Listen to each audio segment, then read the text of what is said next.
Hello, grade 7. This is our new chapter, chapter 5, the war and British conquest of Canada. We'll start with the struggle for Acadia. So I've asked you to read page 139, 41 through 46. And it's basically talking about who the Acadians were. The Acadians were descendants of French settlers that had come to Canada possibly during the fur trade, maybe left New France. Wanted a farming area. They're French descendants. Doesn't mean they're loyal to France or are going to fight for France, but they're French descendants. They speak the French language, so they're considered by the British to be a threat, and that's kind of where this all starts. Because of their language, because of their heritage, because of their association with somebody that may have been from France, Britain is kind of like leery about letting them stay there without any type of allegiance to them. If you look on 146, it kind of gives you a timeline of Acadia, who it belonged to. So, Britain controls it in 1713, then France gets it in 1720, then Britain gets it in 1745, then France gets it back in 1748, and then Britain builds their own Fort Halifax right nearby to be ready for a battle, and it goes back and forth, 70-year war, and eventually France has to give up its claims in 1763. Meanwhile, the people are living there during most of this until the fighting, knowing nothing about it. Oh, they get a notice saying, hey, you belong to Britain, you're a British subject, okay, we keep living our life. They're not wanting to fight anybody, to be on anybody's side. They're living their life. They've got great farmlands. Things are going well. They've got good relation with the indigenous, mostly the Métis of the area, the Mi'kmaq of the area. So they're not thinking about anything about fighting, battling, whose side we're on. So that's kind of where it's located. It'd be considered Nova Scotia today. You can look on the map of 146. I put some maps on the classroom about it. Why was this area so important? Well, the farmland is great, and Britain's looking for good farmland to settle on, to colonize.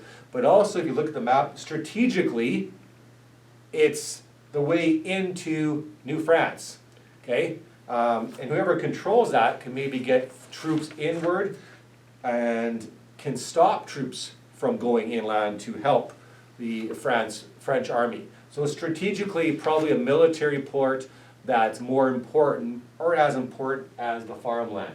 The people living there, I mentioned already, French background, descendants of the French who came to Canada many years before, but really no real association to France. They've started their own people, Acadians, their own culture with the French language. Oath of neutrality. So when Britain first gets control with the Treaty of Utrecht, they kind of go to these people and say, hey, we'll let you stay here, but you can't fight. Oh, no problem, they say. We're not fighting anybody. We're going to be neutral. And that stays for a very long time. But then finally, when Britain is really worried that there's going to be a battle in like the 1758 area, they ask them to sign another allegiance. And they ask them for this allegiance to be an oath of allegiance, saying, you have to fight for us. So this is around 1755, again, I guess maybe a little bit in that time frame. Britain sends troops there and tells them that you need to sign this or else. And the people there, no, we'll stay neutral. We don't want to be there. We're not leaving our land. And without going too far ahead, Britain forces them to sign or kicks them out. And that's kind of later this week, but when we talk about the Great Deportation on page 148, videos going to be posted about it tomorrow. It's just how unfair they were to these people who had done nothing but live there peacefully. Just like other people of other areas who were pushed off their land by the British, another group is the same thing happened. We've talked about the indigenous First Nations that lost their land to Britain in the 13 colonies and in different areas. Britain's forcing them off the land unless they're going to fight for them. Well, they're not going to fight for them. They're not fighting for anybody. Eventually they will fight for France if they have to, or fight for themselves to keep their land. But they don't sign this oath of allegiance, they're kicked off their land. That's the Great Deportation that starts on page 148. And we'll talk about that on Wednesday, going forward into the Battle of the 7 Years' War between France and Britain, eventually the Battle of Canada. The Plains of Abraham on 157 talks about that battle. There's a couple more videos being posted about that later on. So we'll kind of get our way through what happens first. Expulsion of the Acadians. We're going to kick them out.